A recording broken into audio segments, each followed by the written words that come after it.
10 katotohanan tungkol sa tahimik na tao. Una, ang tahimik na tao, madaldal talaga sila sa mga taong ka-close nila. Sila ay may 1 o 2 kaibigan lamang, yung totoong kaibigan.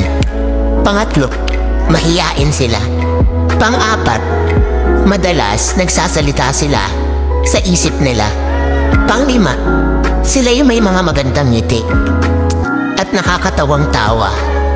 Pang-6, sila ay tapat sa kanilang karelasyon.